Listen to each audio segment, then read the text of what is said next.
So my question is, there are two algorithms, algorithm 1 and algorithm 2. Now, algorithm 1 जो है, algorithm 1 is more space intensive. Space intensive का मतलब यहाँ पे क्या है? RAM. Always bear this in mind. जब हम एल्गोरिथम की स्पेस यूजेज की बात करते हैं, we are talking of RAM. Most of the time we are talking of RAM space. Algorithm 1 is more space intensive and algorithm 2 is more time intensive. This is given to you. This is given to you. Now the question is, you have to select which algorithm, you have to decide which algorithm must be selected for cell phone app and which one should be selected for desktop app. Desktop या PCs के लिए, मतलब computers के लिए कौन सा use होना चाहिए और मोबाइल फोन्स के लिए कौन सा यूज होना चाहिए. ठीक है, which you have to decide which algorithm must be used for mobile devices, mobiles, and which for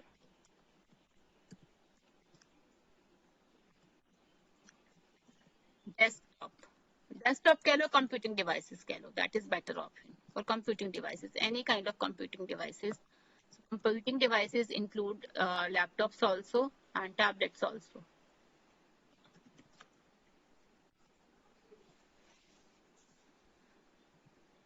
Please type in your answers in the chat box.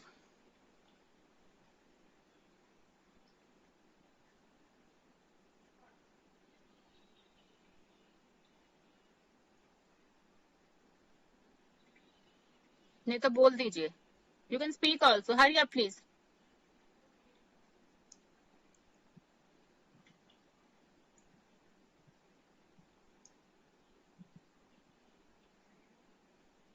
No answers. Kamal has answered. All right. Anyone else? Others? Others also, please type in the chat box. Hurry up.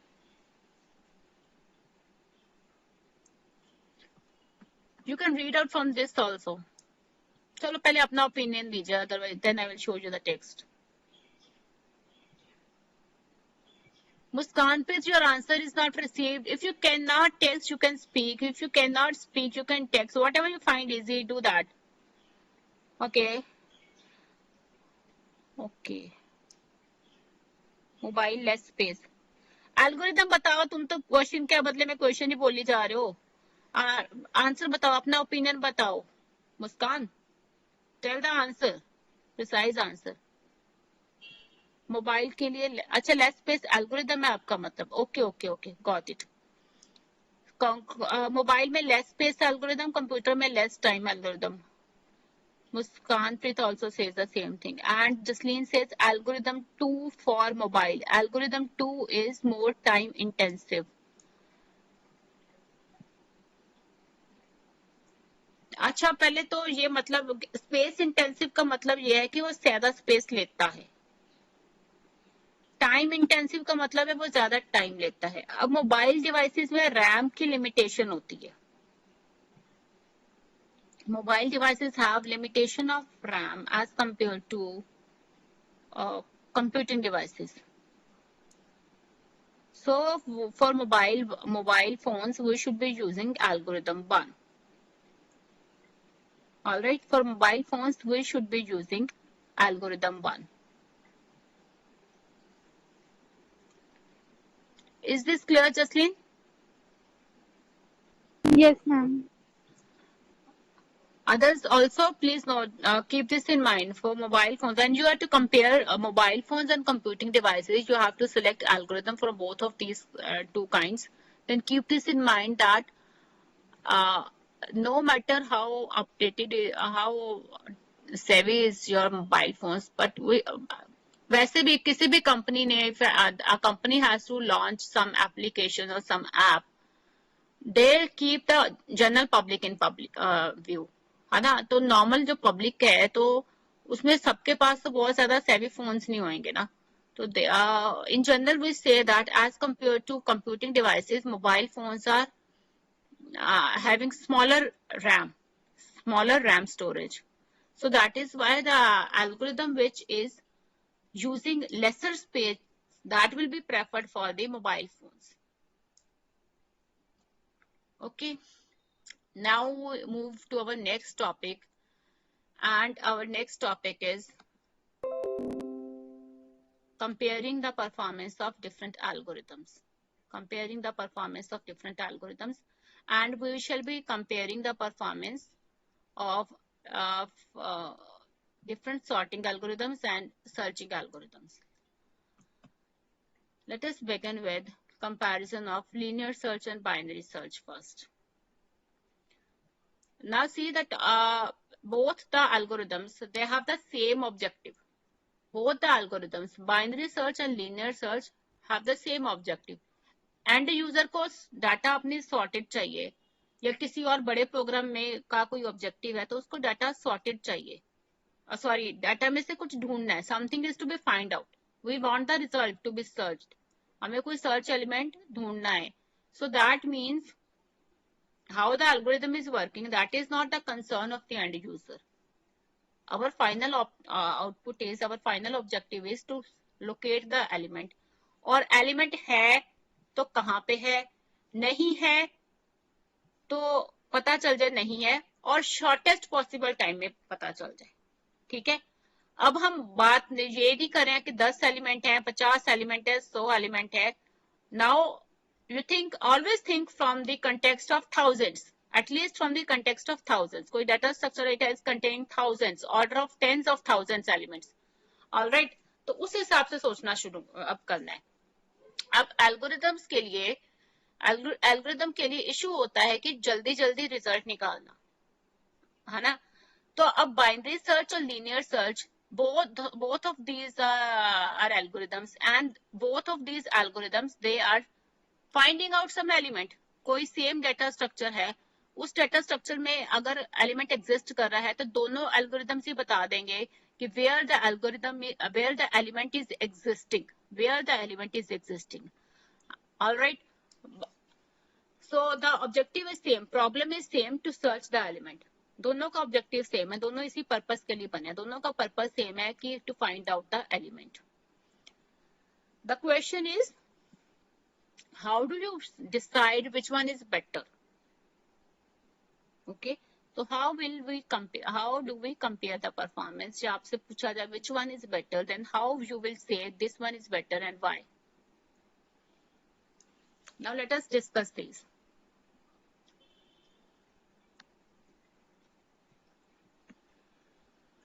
Are you aware of these algorithms? Binary search first performs the sorting. पहले sorting करता है. ठीक है. Algorithms को, elements को पहले sort किया जाता है, उसके बाद मिडल एलिमेंट निकाल के फिर जो एलिमेंट आप ढूंढ रहे हो, suppose 71 is to be searched, x is equal to 71, suppose x is to be searched, x को सर्च करना है. ठीक है. अब मिडल वाला एलिमेंट इज, मिडल वाली वैल्यू इज 23. तो हमें पता है कि हमने 71 ढूंढना है, तो वो आगे कहीं होगा. It will be existing in the right side. It will be existing in the right side. All right. Now the issue is sorting के बाद मिडल एलिमेंट निकाला.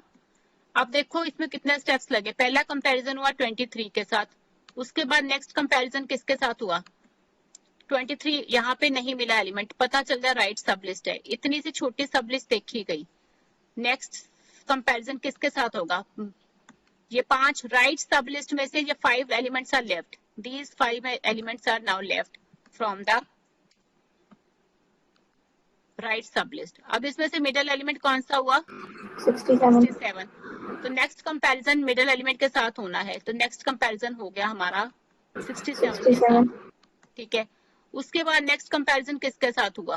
71 को 67 के साथ कंपेयर किया तो 71 बड़ा है, तो राइट हैंड साइड पे कंपैरिजन होगा। हाँ ठीक है, इधर नेक्स्ट कंपैरिजन सीधा 71 से हो जाएगा। तो आपके कितने कंपैरिजंस लगे? नंबर ऑफ कंपैरिजंस कितने हुए? नंबर ऑफ कंपैरिजंस कितने हुए? 3 कंपैरिजंस आर देयर। 3 नंबर। आप इसी डेटा सेट के लिए हमारे पास 3 ऑपरेशंस आए हैं, ये हम एग्री कर गए। अब है लीनियर सर्च। इसी लिस्ट में से आपको लीनियर सर्च लगानी होगी। How many operations will be required? Linear search का मतलब है शुरू से लेके एंड तक आप ढूंढना शुरू करो। You will be comparing with first, then with second, then with third, then with fourth, then with fifth, then with sixth, then with seventh, eighth and ninth. So in 9 steps you will be able to find out that the element is existing at position number 71 और position number this 9th position पे है कि 8th position पे है, but the time operations taken is number of operations taken is 9 और number of comparisons जो binary search में लगे हैं वो लगे थे 3। अभी हमने देखा ना, कमल ने बोला 3। सो 3 comparisons for binary search and 9 comparisons for linear search. अगर मैं कहूं सपोज लेट एक्स इज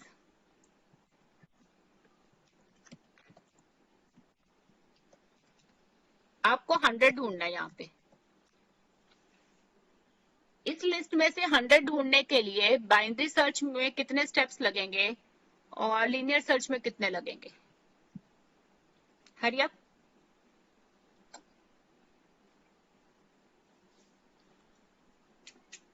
ये लिस्ट नोट डाउन कीजिए और बताइए। 100 ढूंढना है, बाइनरी सर्च लगाएं पहले लीनियर सर्च लगाएं? दुपाली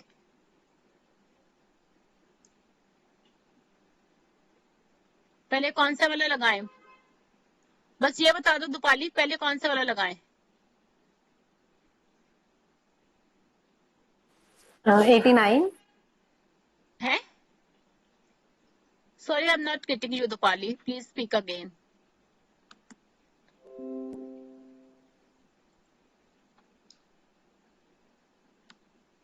This was a question, ना? चलो लीव इट। 100 ढूंढना है, फिर से स्टेप्स चले। बाइनरी सर्च की बात करें, पहले 23 के साथ कंपेयर हुआ, आगे फिर सब लिस्ट बनी, फिर 67, फिर 67 हुआ, फिर 2 ही रह गए। 2 रह गए तो सपोज 71 इज सिलेक्टेड। 3 स्टेप्स हो गए। 71 से अब 71 से आगे जाना है, आगे एक ही है 89, वहां उससे कंपैरिजन हुआ, नहीं हुआ। 4 हो गए। 4 स्टेप्स में पता चल गया कि एलिमेंट इज नॉट एग्जिस्टिंग। और लीनियर सर्च में कितने लगे? 1 2 3 10 स्टेप्स लगे। 10 स्टेप्स लगे, ठीक है। तो दोनों केसेस में हमने देखा कि binary search is taking very few steps as compared to the linear search. All right. And as the size of the data will grow, as the input size will grow, so the number of operations, the difference in number of operations will also vary to a greater extent. Is this clear? So that means which algorithm is better? किसकी performance better है? The one which is taking lesser number of comparison, उसकी performance binary search की, ठीक है। Now the issue is that binary search has its own limitation. First, what is the limitation of binary search? Element should be in ascending order. Element should be in sorted order, yes. Ascending भी हो सकता है, descending भी हो सकता है। Descending के साथ भी आप लिख सकते हो। बात वही रहेगी, मिडल एलिमेंट आएगा, है ना, राइट में जाना है कि लेफ्ट में जाना है। एक टाइम पे आधी लिस्ट ही आप सर्च कर रहे हो, क्योंकि you are dividing the list, आप लिस्ट को बार बार डिवाइड कर रहे हो, तो एक टाइम पे you are searching from only one of the halves. तो you can sort the list in descending order also, but the list must be sorted. This is the limitation of binary search. The list must be sorted. All right.